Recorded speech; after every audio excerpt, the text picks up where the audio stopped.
네, 안녕하세요. 주식은 역시 끼리끼리새 끼리십니다. 안녕하세요, 끼리분들. 자, 오늘 또 어떠한 뉴스가 있는지 한번 확인해보고 끝내보도록 하겠습니다. 첫 번째, 비트코인 라고 할 때 살걸. 두 번째, 삼성전자 6만원대를 다시 볼 줄은 몰랐습니다. 자, 이렇게 떨어진 이유가 뭔지 단편적으로 한번 확인해보도록 하겠습니다. 그리고 세 번째, 머크 치료제 생각보다 비싸다고 생각했는데 하지만 이게 또 싼 거라고 하네요. 그 이유를 보도록 하겠습니다. 그리고 마지막으로 지난주부터 지금까지는 인플레 여기에 관련된 기업들만 쭉쭉 오르고 있습니다. 그리고 그 중심에는 유가가 딱 자리를 잡고 있는데 하지만 이 유가가 오르면은 이것도 같이 오를 수밖에 없다고 하네요. 그 다음 타자는 이걸 확률이 높다고 합니다. 한번 뭔지 공부를 해보도록 할게요.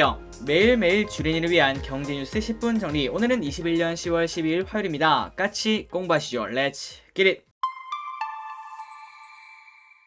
오늘 뉴스도 빠르게 보고 끝내보도록 하겠습니다. 그리고 저 기릿은 어제 이제 화이자 2차를 맞았는데 아마도 이미 많은 분들이 맞으셨으리라 생각이 됩니다. 그런데 1차보다는 2차가 조금 더 힘든 것 같네요. 오늘은 차분하게 그럼에도 빠르게 한번 공부를 해보도록 하겠습니다. 그리고 좋아요를 누르시면 저 기릿에게 매우 큰 힘이 됩니다. 정말 감사합니다. 첫 번째 뉴스, 뉴욕 증시 인플레이션 우려의 하락. 자, 어제 미국 증시가 조금은 큰 폭으로 빠졌습니다. 그 이유는 바로 인플레이션 때문에 그렇다고 하네요. 유가가 크게 오르면서 인플레이션 우려가 강화돼 하락을 했습니다. 그리고 투자자들은 이번 주에 무엇을 보나 봤더니 유가 흐름이 가장 중요하고요. 그 다음에 이번 주부터 시작되는 기업들의 3분기 실적 발표 등을 주시를 한다고 합니다. 그리고 그 와중에 유가는 엄청나게 오르고 있는데요. WTI가 3.5%나 오르며 배럴당 무려 82달러를 돌파를 했다고 합니다. 그러다 보니 오늘 우리장도 천연가스 그리고 원유에 관련된 기업들이 좋은 흐름을 나타내고 있죠. 아마도 이러한 기업들이 앞으로도 앞서거니 뒤서거니 하면서 쭉쭉 올라갈 걸 생각을 해볼 수 있습니다. 그리고 9월 신규 고용은 19만 4천 명으로 시장의 예상에 크게 못 미쳤으나 페드의 자산 매입 프로그램 축소 계획은 예정대로 이뤄질 것이라는 게 대체적인 전망이라서 큰 영향은 없을 거라고 생각합니다. 그리고 투자자들은 이번 주 수요일에 발표되는 CPI도 주목하고 있는데요. 지난 9월 고용에서 임금 상승률이 3%대를 유지하며 예상보다 올해 인플레이션이 지속될 수 있다. 이러한 전망이 강화가 되고 있다고 합니다. 그리고 마지막으로 이거는 조금 나쁜 뉴스죠. 골드만삭스는 미국의 올해와 내년 성장률 전망치를 각각 5.6%, 4%로 하향 조정을 할 수밖에 없었다고 합니다. 그러니 예상보다 성장이 더디다는 거, 그 말을 다시 말하자면 증시에는 당연히 좋을 일이 없고 그리고 물가는 오르는데 성장률이 낮아지니까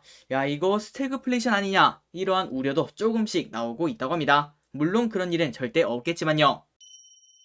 다음입니다. 블룸버그 이번 달 내에 비트코인 ETF 4개 승인될 것. 이 뉴스가 나오자마자 비트코인 또 쭉쭉 올라갑니다. 그런데 사실 그 전부터 올라가고 있었죠. 10월 달만 되면은 비트코인의 달이다 이러한 말이 나오며 비트코인이 쭉쭉 랠리를 하는데 이번에도 틀리지 않았습니다. 그리고 블룸버그는 수준에 빠르면 이번 달 내에 모두 4개의 비트코인 ETF가 승인될 가능성이 크다고 전했다고 하네요. 자, 비트코인의 주봉을 한번 보도록 하겠습니다. 올해 총가요 그때 8천만원을 찍고 쭉 떨어져서 눌림목을 만든 다음에 다시 한 번 더 쭉쭉 올라와서 7천만원을 돌파했다는 소식입니다. 자, 이 기세라면은 10월이 끝나기 전에 8천만원 전 고점을 뚫을 수 있을 것 같은데 과연 비트코인 여기서 쭉쭉 올라가서 1억까지 갈 수 있을까요? 저 기릿은 주식도 당연히 잘 모르겠지만 이 비트코인이 어디로 갈지는 진짜 하나도 모르겠습니다. 일단 지금은 좋은 흐름을 나타내고 있다고 합니다. 금리가 올라갈 수 있다 이러한 전망이 많은데요. 하지만 일단은 동결을 했다고 하네요. 그런데 2주열 내달 금리 추가 인상 시사 그리고 필요하면 시장 안정 도모 이렇게 말을 했다고 합니다. 한번 내용을 보도록 할게요. 오늘 금통위가 열렸습니다. 그리고 기자 간담회에서 이렇게 말했는데요. 이번에는 동결을 했지만 대내외 여건 변화 등을 짚어보고 경기 흐름이 예상대로 흘러간다면 다음 회의 11월입니다. 그리고 12월에는 열리지 않는다는 거. 그때 기준금리 추가 인상을 고려할 수 있다고 생각을 한다고 밝혔습니다. 일단 증시가 이렇게 좋지 않은데 금리까지 올랐으면 조금 더 흔들릴 수도 있었겠죠. 그나마 다행이라고 볼 수 있겠네요. 자, 오늘 이 뉴스를 정말 다루기 싫지만 그래도 다뤄야겠죠. 정말 빠르게 보고 넘어가도록 하겠습니다. 삼성전자 4분기부터 메모리 반도체 하락 추세. 삼성전자의 반도체 부분이 올해 3분기에도 호실적을 나타냈습니다. 하지만 오늘 4분기부터는 장기적인 하락 추세가 예상이 된다고 하는데요. 그래서 이러한 이유 때문에 주가가 최근 들어 많이 빠지고 있는 흐름이라고 합니다. KB증권에 따르면 삼성전자의 올해 3분기 매출은 전년 동기 대비 8.9% 증가한 73조 원, 그리고 영업이익은 같은 기간 27% 늘어난 15조 8천억을 기록을 했습니다. 그러니까 실적이 나쁘지 않게 나왔다는 소리 소리겠죠. 그럼에도 불구하고 4분기부터는 이제 하락 추세가 예상이 되니까 삼성전자의 실적이 꺾일 것이다, 이러한 전망이 많다고 합니다. 하지만 이게 추세적 하락인가, 그거는 조금 아니라고 하는데요. 그 이유가 무엇인가 봤더니 지금 반도체의 가격이 하락하는 거는 정말 심플하겠죠. 수요와 공급, 그것만 생각하면 되는데 보통은 수요가 줄어들고 그 다음에 공급이 많아지면은 사는 사람 없고 파는 사람은 많으니까 가격이 떨어진다고 볼 수 있습니다. 그런데 지금은 조금은 특이한 상황이라고 하는데 최종 수요가 감소를 하고 있는 게 아니라 다른 IT 부품이 공급이 부족해서 반도체 하나로만 만들 수 없는 PC, 스마트폰, 서버 등 세트 업체의 생산 차질 때문으로 보인다고 합니다. 그러니 반도체 수요가 꺾인 게 아니라 반도체 말고 다른 부품도 같이 있어야 PC를 만들지 않겠습니까? 그런데 다른 부품이 지금 현재 없기 때문에 어차피 PC를 만들 수 없으니까 어쩔 수 없이 반도체 수요가 줄어들고 있다고 합니다. 그러니 어쨌든 수요가 줄어들고 있는 건 맞는데 그러나 조금은 특이한 상황이다, 이렇게 볼 수 있다는 거겠죠. 그리고 다른 부품의 공급이 다시 늘어나게 된다면은 그때 다시 반도체 수요가 늘어날 수 있다, 이렇게도 볼 수 있을 것 같습니다. 그래서 이러한 이유 때문에 변동성은 크지 않을 것으로 관측이 되며, 그리고 올해 반도체 하락세는 2018년과 달리 공급 증가가 제한적이라고 합니다. 그래서 KB증권은 삼성전자의 투자 기간 매수를 당연히 유지했으며, 하지만 목표 주가는 조금 낮췄다고 하네요. 기존 10만 5천원에서 10만원으로 하향 조정했다고 합니다. 자, 이렇게 안 좋은 리포트가 나오니까 삼성전자 오늘 또 이렇게 쭉쭉 떨어집니다. 떨어지는 칼날이 또다시 되었네요. 불과 얼마 전에 8월 말 그리고 9월 초쯤에는 조금씩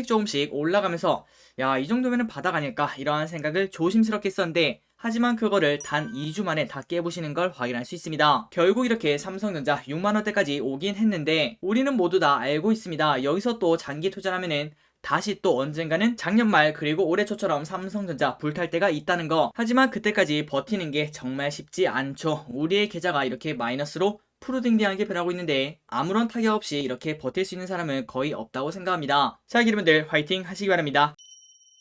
다음입니다. 코로나 치료제 임박, 머크 미국 FDA의 긴급 사용 신청. 미국 제약사 머크가 경구용 코로나 치료제를 긴급 사용 승인 신청을 했다고 합니다. 그래서 FDA는 승인 여부를 결정하기 위해서 몰누피라비르의 안정성과 유효성 데이터를 면밀하게 검토할 예정이라고 하네요.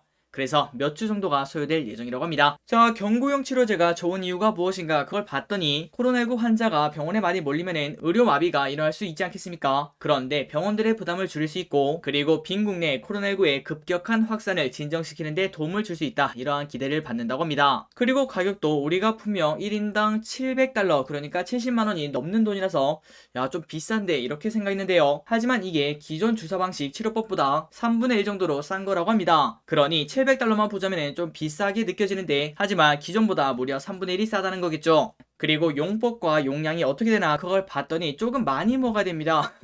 집에서 캡슐 4개를 하루 2번씩 닷새간 먹으라고 하는데 그러니 4번씩 10번을 먹으니까 총 40개를 먹는 거라고 뉴욕타임즈는 말했다고 하네요. 알약을 잘 못 드시는 분들은 40개를 다 먹는 것도 일이 될 수도 있을 것 같습니다. 어쨌든 몇 주 뒤에 이 결과가 나온다고 하니까 그때 아마도 이게 호재로 작용하지 않을까요? 물론 그 전에 증시가 조금씩 반등을 해줬으면 좋겠습니다. 다음입니다. 이거는 진짜 돈 드는 소식이라고 볼 수 있겠죠. 에너지 가격 상승, 글로벌 곡물 대란 초래할 수도. 이베스트증권. 첫 번째 뉴스에서 보다시피 지금 WTI가 하늘 높은 줄 모르고 쭉쭉 올라가고 있습니다. 자, 글로벌 전력난 등 에너지 시장에 불안이 현재 나오고 있는데요. 그런데 이게 글로벌 곡물 대란을 초래할 수 있다고 전망을 한다고 하네요. 그리고 이 시각은 우리가 지난번에 금리 상승 수혜주, 그 다음에 인플레 수혜주를 공부할 때 한번 쓱 본 기억이 있으실 거라고 생각합니다. 내용을 계속 보도록 하겠습니다. 최연구원은 시장은 유럽과 중국의 에너지 및 전력 대란에 관심을 집중하고 있으나 이제부터는 에너지 가격이 곡물 대란으로 연결될 수 있다는 점에 조금 더 관심을 가질 필요가 있다고 합니다. 그런데 우리가 지금 딱 생각했을 때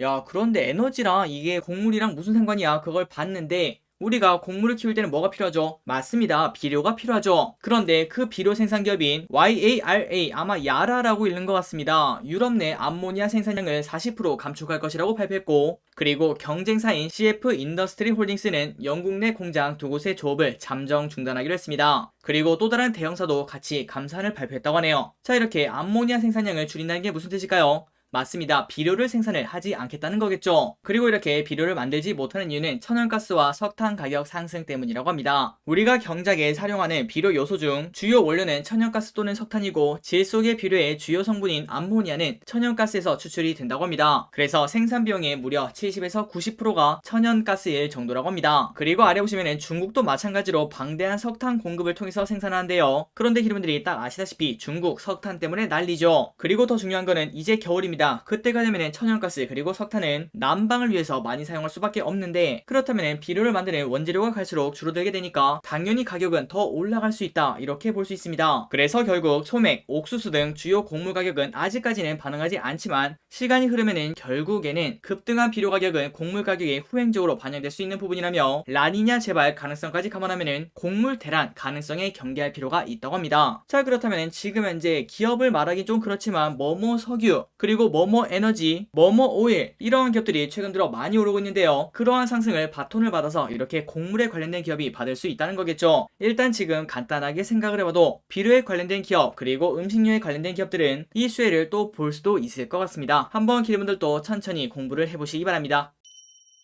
매주 첫 번째 날에는 이거를 봐야 될 것 같습니다. 이번 주 추천주는 뭐가 있는지 보도록 할게요. 원자재 값 상승수에 이거를 관심있게 보라고 합니다. 바로 보도록 하겠습니다. 삼성증권은 LX 인터내셔널과 그리고 S오일에 대해서 주목하라고 주문했습니다. 기리분들이 아시다시피 둘 다 인플레이션 관련주라고 꼽을 수 있겠죠. 그리고 코로나19 이후를 준비하는 종목으로 CJ ENM 그리고 J콘텐트리 이 두 가지 기업을 포함한 콘텐츠주가 적합하다고 평가를 했습니다. 지금부터는 엔터주보다는 콘텐츠주에 조금 더 관심을 두자 이러한 전략이 지속적으로 나오고 있는 걸 우리가 확인할 수 있습니다. 그리고 하나금융투자는 한국가스공사, DGB 금융지주, CJ ENM을 밀었는데 한국가스공사는 인플레이션, 그리고 DGB 금융지주는 금리 상승기 대표적인 수혜주, 마지막으로 CJ ENM은 위와 같은 이유라고 볼 수 있을 것 같습니다. 다음으로 유안타를 보도록 하겠습니다. 쌍용 CNE 그리고 두산을 추천했는데요. 쌍용 CNE는 올해 하반기 판가 인상과 출하량 증가가 기대되며 갈수록 환경 중심으로 사업 구조를 변화하고 있다는 점이 매력을 높이고 있다고 합니다. 그리고 두산에 대해서는 수소 등 자체 사업 가치가 1조 7천억대로 부각될 수 있다고 호평을 했다고 하네요. 마지막으로 SK증권은 금호석유 그리고 서진시스템에 눈길을 두라고 조언을 했습니다. 일단 금호석유는 최근 주가에 부담이 되었던 원재료 부타디엔의 급등이 완화 중이라며 게다가 페인트 시장이 현재 호조기 때문에 페놀 제품 가격의 강세가 긍정적이라고 합니다. 마지막으로 서진시스템은 올해 3분기 역대 실적 경신이 예상되며 해외 통신 장비 업체로 거래처가 다변화되며 4분기 발주 기대감이 높아지고 있다고 합니다. 자, 내일은 이 기업이 상장합니다. K카 13일 코스피 신규 상장 기관 수요 예측이 40대 1이었죠. 매우 낮았는데 과연 결과는 어떻게 될지 예상외로 또 좋은 흐름을 보여줄지 한번 기름들도 관심있게 보시면 좋을 것 같습니다. 다음입니다. 김정은 우선 강해지고 봐야 주적은 전쟁 자체지 남이나 미국이 아니다. 지속적으로 북한에서 약간은 뻐꾸기 같은 그러한 말이 날아오고 있습니다. 자, 이런 말을 할 줄은 진짜 생각도 못했는데요. 주적은 전쟁 자체지 남이나 미국이 아니라고 합니다. 그럼에도 불구하고 이렇게 군사력은 강화를 해야 된다 이렇게 말했는데 그 이유는 평화적인 환경에서든 아니면은 대결적인 상황에서든 주권 국가가 한시도 놓치지 말아야 되는 게 바로 힘이라고 하네요. 자, 이러한 부분에 대해서는 북한뿐만 아니라 우리나라도 그리고 우리 자신도 당연히 통용되는 말이라고 생각합니다. 세상이 평화롭다고 그냥 가만히 있는 거는 그건 나태함이라고 볼 수 있겠죠. 그러니 저끼리 또 증시가 좋든 나쁘든 지속적으로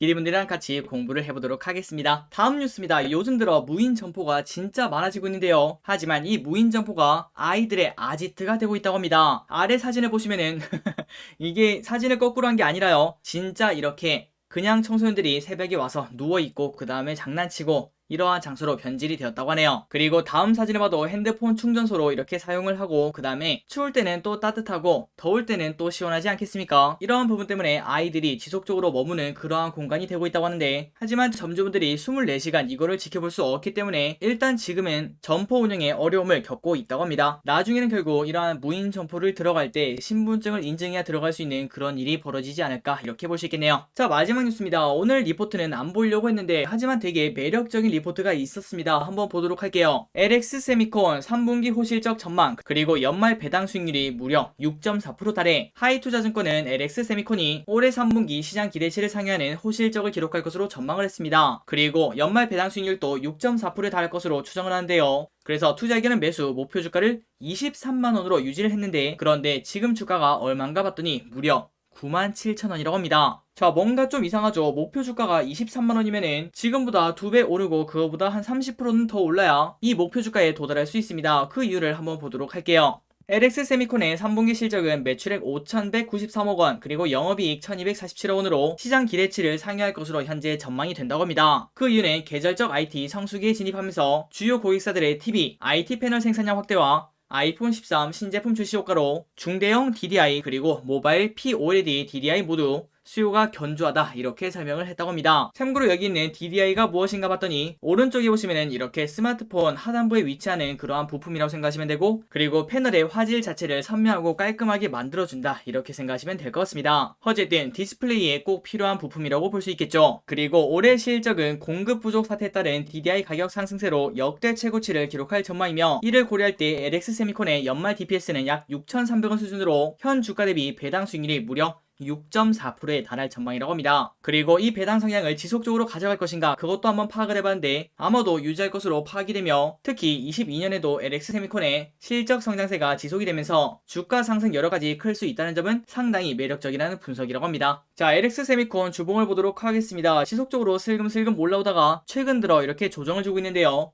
자, 그런데 목표가까지는 엄청나게 많이 남았고 그리고 설령 목표가까지 가지 않더라도 배당 수익률이 어마무시합니다. 6%가 넘죠. 저 기릿은 매우 긍정적으로 한번 공부를 해봐야 되지 않겠나 이러한 생각을 해봅니다. 한번 기름들도 시간 내서 공부해보시기 바래요. 자, 오늘의 경제뉴스는 여기까지 하도록 하겠습니다. 오늘 장도 진짜 고생 많으셨고요. 이번 주 내내 변동성이 큰 장이 될 것 같습니다. 기름들 모두 화이팅 하시기 바랍니다. 지금까지 기리셨습니다. 빠이요.